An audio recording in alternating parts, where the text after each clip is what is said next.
Welcome in, friend. It is I, Daizo Discuss.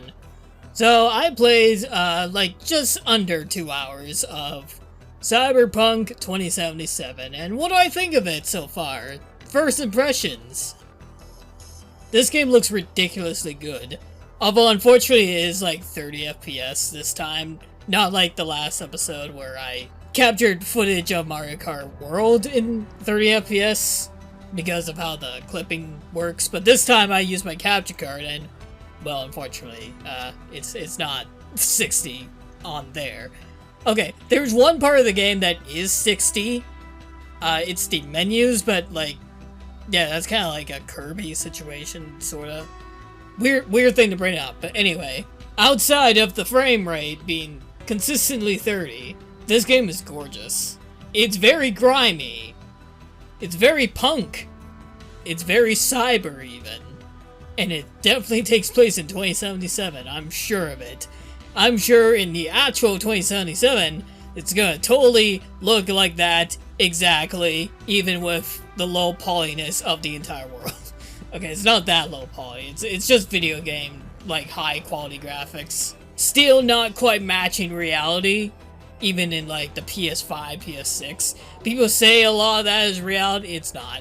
But it still looks like, yeah, this game still looks good. So just to be clear, I'm going through the Street Kid route first. I'm not sure if it's a route or just the type of character you're playing. I don't know if all the stories are the same or if they're actually 3 different campaigns, but, you know, so far, my character is quite the proficient dude. Like, I made this ridiculous looking character that's kind of sort of a blend of me, but like some cybernetic, very tattooed, very scarred version of it. And my eyes are like way brighter blue than what I actually am. And I'm also a lot skinnier, probably a lot taller too. So that's kind of what I went with. But yeah, I'm not gonna spoil the whole thing, but this is my first impressions. I went 2 hours in it. I did like the first like intro section, then I did the tutorial, which took me a while because, spoiler, I don't play shooters that often, so I have to really learn the controls and what buttons do what exactly. It's been a long time since I played something similar to that, so it was definitely nice that the tutorial was there.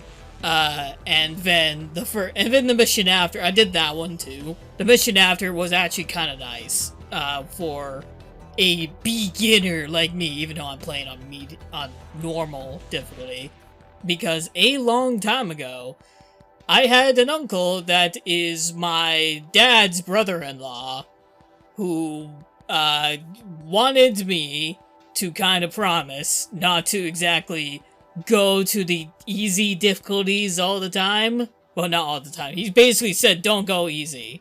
Just never do easy mode. Which, kind of sucks for games like Nier Automata, because that first mission actually... Oh, gee, yeah, I won't talk about that for today. That's a different episode entirely. This is about Cyberpunk 77. Cyberpunk 2077, that is. So I didn't do too much of the actual advertised gameplay of the game. I only went through one mission with all that learned, but so far, this is quite the involved story, and I'm kind of glued into it. I'm a very lore-heavy person. I don't, like, follow the lore the first time. I just kind of like take it in as if I'm like learning the world. Oh, but you know for a fact I'm gonna try to understand the lore after I beat the game, essentially. So anyway, the gameplay. You can punch, you can shoot, you can use weapons.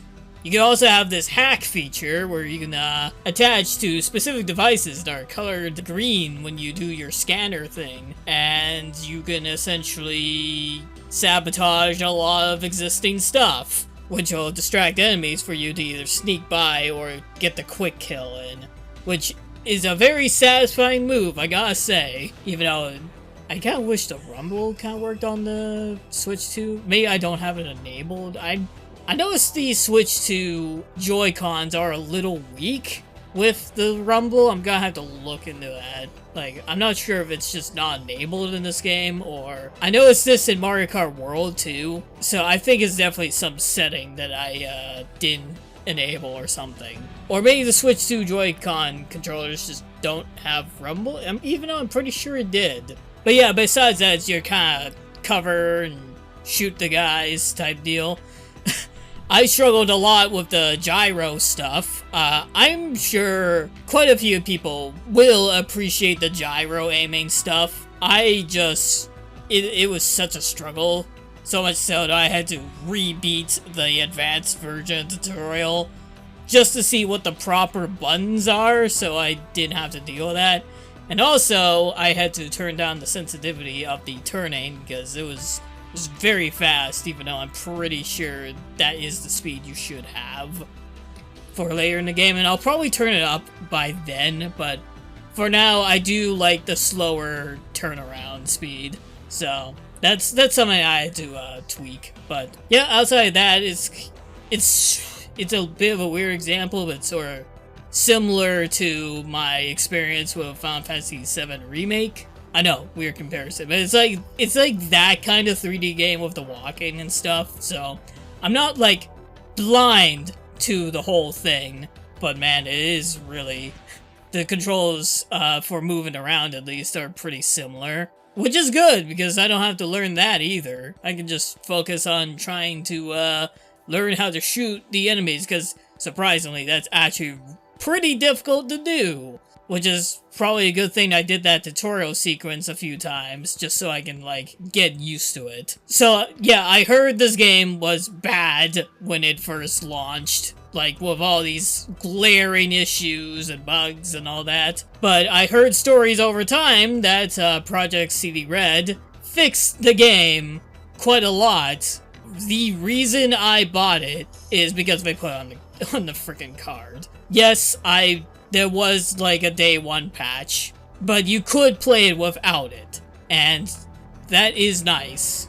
That's actually very nice. It's on. The entire game's on the card. If you want to download that day one patch, you can. You don't have to, but they did what they said. It is on the card, and that is specifically why I paid nearly $100 Canadian just to play it. And you know what? So far, it's worth it. It's such a detailed game. Like, okay, here's one part. Okay, I'm not done. Let me gush about something else. There is quite a few parts of the game where you're literally not doing anything. That sounds bad.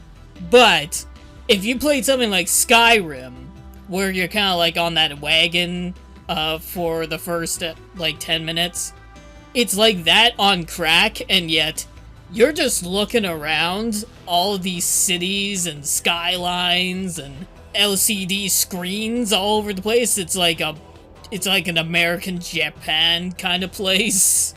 Just wait, it's a cyberpunk future. That it explains the name for sure. But then there's like other parts where, like, even during the intro, you realize that one of the biggest things that they kind of focus on, I'm not sure if, like, they're the main bad guys yet, but they focus on a guy who runs this, like, Saturday Night Live type thing, and it's just...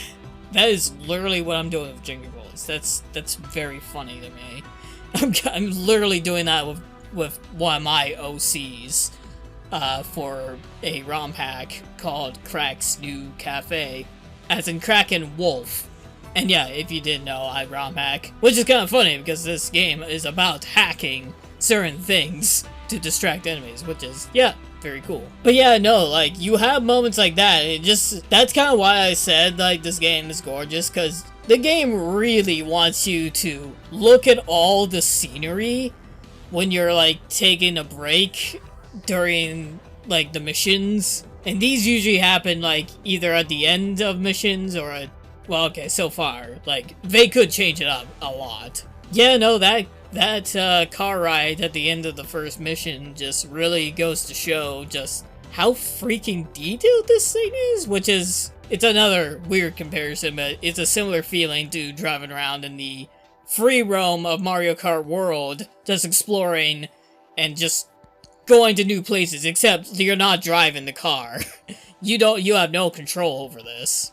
Which, you can skip these sections. The game has told me that I can, but, you know, that is beside the point. I should probably end this. So overall, I really like it so far. Yeah, I don't think I even expected myself to say that back when it first released. Everyone was dogging on it, dude. You have no idea. You can look at the initial reviews of the game, and they really just slam dunk hard on how bad the game is when it first launched. But let me just say, so far, this Nintendo Switch 2 edition of Cyberpunk 2077 Ultimate Edition is right on the money for me. This is Daizo. It's never goodbye. It is always a see you later. Take care, everybody.